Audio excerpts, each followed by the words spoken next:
Indonesia sudah menyampaikan begitu negara Palestina diakui oleh Israel, Indonesia siap untuk mengakui Israel dan kita siap untuk membuka hubungan diplomatik dengan Israel. Pernyataan Presiden Prabowo Subianto yang menyatakan Indonesia siap untuk mengakui negara Israel sontak jadi perbincangan publik.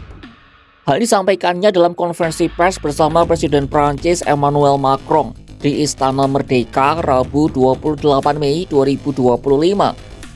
Pernyataan Prabowo disebut tidak pas dengan kondisi geopolitik yang sedang panas-panasnya dan rawan disalahartikan. Apalagi sudah sejak zaman Presiden Soekarno, Indonesia tidak pernah menjalin hubungan diplomatik resmi dengan Tel Aviv. Di video ini kita akan menelusuri rekam jejak hubungan Indonesia-Israel dari era Soekarno hingga Prabowo dan melihat seberapa perlu Indonesia menjalin hubungan dengan Israel.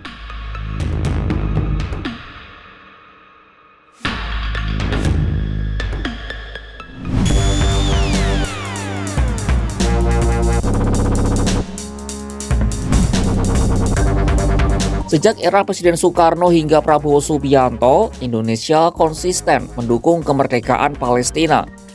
Meskipun di balik sikap resmi itu terdapat hubungan kerjasama terbatas di antara kedua negara.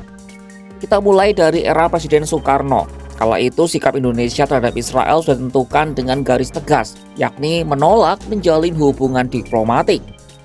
Bahkan Indonesia sempat menolak delegasi Israel pada gelaran Asian Games 1962 di Jakarta, yang jadi titik awal dari kebijakan non-relasi tersebut. Akibat keputusan itu, Indonesia dilarang mengikuti Olimpiade Tokyo 1964 oleh Komite Olimpiade Internasional.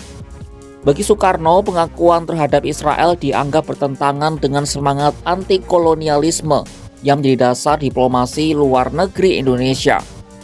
Ia melihat perjuangan rakyat Palestina sebagai cerminan perjuangan bangsa-bangsa tertindas melawan penjajahan. Menteri Luar Negeri saat itu Adam Malik menyatakan hubungan Jakarta-Tel Aviv hanya terkait urusan praktis dan bukan prinsipil.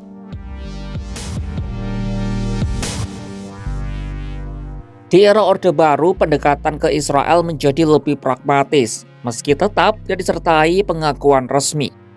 Di tingkat akar rumput sempat tersebar isu bahwa Indonesia melakukan sejumlah kerjasama militer terbatas dengan Israel lewat perantara negara ketiga. Salah satu yang paling dikenal adalah Operasi Alpha pada 1979 hingga 1982 yang memungkinkan TNI AU membeli pesawat tempur A4 Skyhawk. Lewat kerjasama itu, Indonesia mendapat pelatihan teknis dan suku cadang dari Israel yang disalurkan lewat Singapura. Artinya meskipun secara diplomatik ditutup rapat, kerjasama itu menunjukkan bahwa kebutuhan strategis dapat menembus batas ideologis. Namun semua dilakukan tanpa sorotan publik. Hingga kini isu ini belum mendapatkan konfirmasi dari sumber sejarah yang akurat.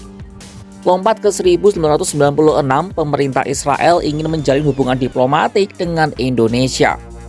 Tetapi pemerintah Indonesia menegaskan hubungan bilateral baru bisa dijalin setelah tercapainya perdamaian komprehensif di Timur Tengah. Di titik ini sikap Indonesia terbuka pada hubungan diplomatik resmi dengan Israel, asalkan perdamaian di Suriah juga tercapai. Sekarang mari kita berlanjut ke era reformasi.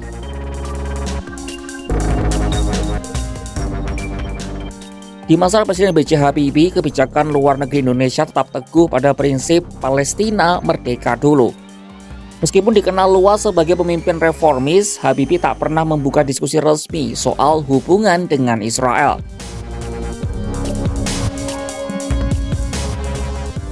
Diskusi baru terjadi pada era Presiden Abdurrahman Wahid alias Gus Dur. Ia berargumen membuka dialog bisa menjadi jalan bagi perdamaian di Timur Tengah. Namun gagasannya ini segera saja ditolak keras oleh sejumlah kelompok masyarakat.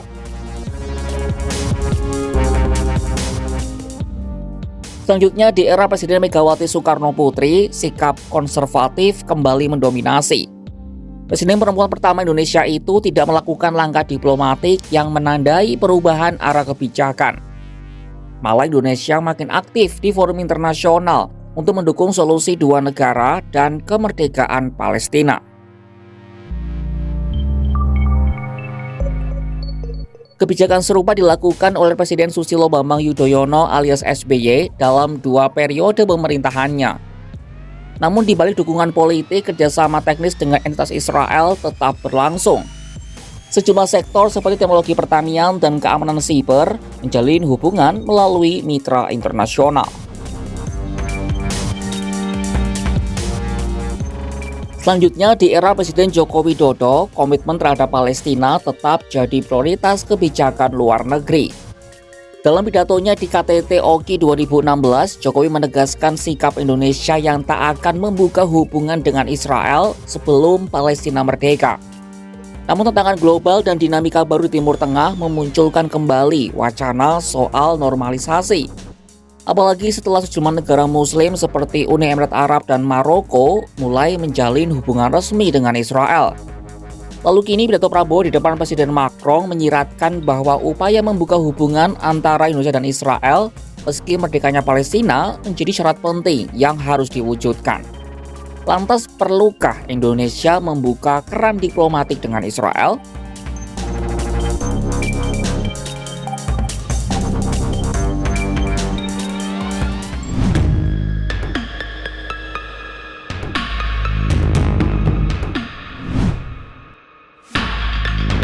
Seorang pengamat politik dari Universitas Diponegoro, Nur Hidayat Sardini, menyarankan agar pemerintah Indonesia tidak terburu-buru menyampaikan sikap yang bisa disalahartikan atau dimanfaatkan oleh pihak-pihak tertentu. Menurutnya, langkah paling bijak saat ini adalah menahan diri, lalu mengamati perkembangan dan tidak memberikan sinyal dukungan yang bisa dimaknai sebagai dorongan terhadap arah kebijakan yang belum tentu sejalan dengan prinsip politik luar negeri Indonesia. Apalagi harapan akan kemerdekaan Palestina masih sulit dicapai selama Israel tetap berada pada posisi dominan. Ia menyoroti kontradiksi negara-negara besar seperti Perancis yang di satu sisi mengecam tindakan Israel secara terbuka, tapi di lain sisi tetap mengekspor senjatanya ke Israel. Bagi Nur, tindakan itu adalah bentuk kemunafikan internasional.